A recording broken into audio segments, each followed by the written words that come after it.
जानकी जी का जब हरण हो गया, हरण हुआ तो राम जी की सुग्रीव से मैत्री हुई, मित्रता हुई। तो जब सुग्रीव राजा बन गए तो एक दिन लक्ष्मण जी को भेजा कि तुम्हें अपनी भर ध्यान है, हमारी। फिर जानकी जी गुम गई, खो गई, उनका पता करवाओ। तुम राजा बन गए, प्रभुता पाए काहे मन नहीं।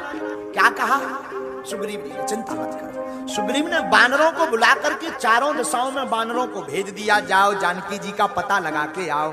एक तरफ हनुमान जी, जामवंत जी, अंगद, दधीमुख, केहरी, निषट, सठ, आदि नामक वानर गए एक दिशा में, बाकी 3 दिशा में अन्य वानर गए।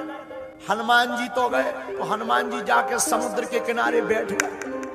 सब वानर तो लगे, संपाति ने पता बताया, संपाति ने पता बता दिया कि अशोक वाटिका में श्री जानकी जी विराजमान है। गीत है दृष्टि अपार, में देखो तुम ना, गीत की दृष्टि अपार होती है। अशोक वाटिका में जानकी जी बैठी, लेकिन हनुमान जी तो जब से गए तब से समुद्र की लहरन के सामू आंखें नीचे, श्री राम जय राम जय जय राम। हनुमान जी को तो राम नाम बड़ा प्रिय है, राम जी का नाम बड़ा प्रिय है। हनुमान जी समुद्र के किनारे बैठ करके राम राम नाम का जप कर रहे हैं। हनुमान जी किसी भी टेंशन में नहीं है। जामवंत जी को चिंता है, क्यों, पार कैसे जाएंगे, सब परेशान हैं। तो किसी ने, वानरों ने कहा कि समुद्र बड़ा है, जामवंत जी तुम क्यों नहीं जाते, बूढ़े आदमी, अनुभव तुम्हें ज्यादा है, तुम्हारी दाढ़ी सफेद हो गई, तुम जाओ, बूढ़े आदमियों को जाना चाहिए। जामवंत जी बोले हम नहीं जा सकते। क्यों? जामवंत जी बोले अब हमारा बुढ़ापा आ गया, जब जवानी थी तब हमने एक घड़ी में पूरी पृथ्वी की 7 प्रदक्षिणा कर ली थी, तो किसको भेजा जाए। अंगद जी तुम क्यों नहीं जाते, तुम तो जवान हो।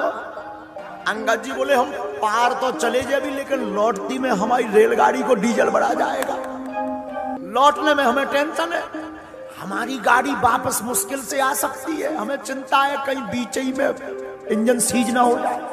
अब बड़ी गड़बड़ हो गई, क्या किया जाए, कौन जाएगा। तब तक जामवंत जी की नजर गई हनुमान जी के ऊपर, तुम्हें तो सीताराम कर रहे, तो जानकी जी हर गई, लंका जाओ लंका। हनुमान जी ने देखो भर, जामवंत जी आ गए।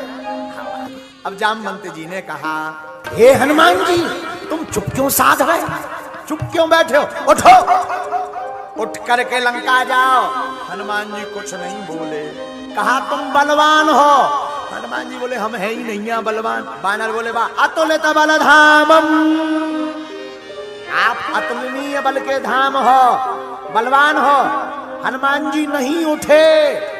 अब हनुमान जी नहीं उठे तो जामवंत तो ज्ञानी है, जामवंत ने बुद्धि लगाई कि अगर ये बलवान कहने से नहीं उठते तो इनके बाप का नाम लो, अपने आप उठेंगे।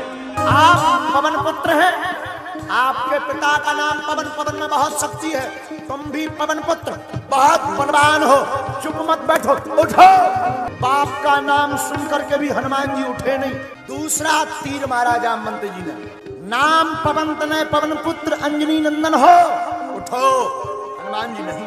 अरे ऐसा कौन सा काम है जो वीर बजरंगबली ना कर पाए। हनुमान जी नहीं उठे, बाप के नाम से नहीं उठे, अपने नाम से नहीं उठे।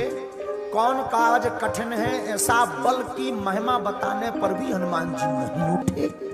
हनुमान जी कब उठे, जामवंत ने जब कहा हनुमान जी तुम्हारा अवतार राम के काज के लिए हुआ, तुम राम जी के काज के लिए भय।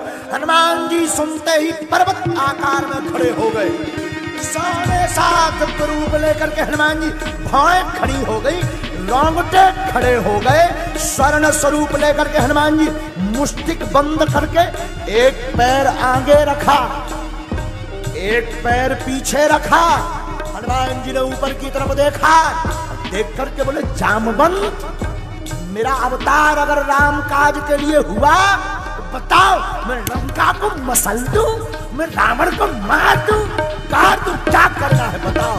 जामवंत बताओ करना क्या है, मैं त्रिकूट पर्वत को उठा लाऊं, तुम कहते राम काज के लिए। हनुमान जी का मुख ऊपर की तरफ हो गया, वानर भालू कप गए, सिंह की भांति। हनुमान जी बोले जय श्री राम। तेज को देख करके जामवंत जी चौंक गए। हनुमान जी किस बात पर उठे, न बाप के नाम पर उठे, न आपके नाम पर उठे, राम नाम जाप के नाम पर हनुमान जी, राम का नाम सुनकर के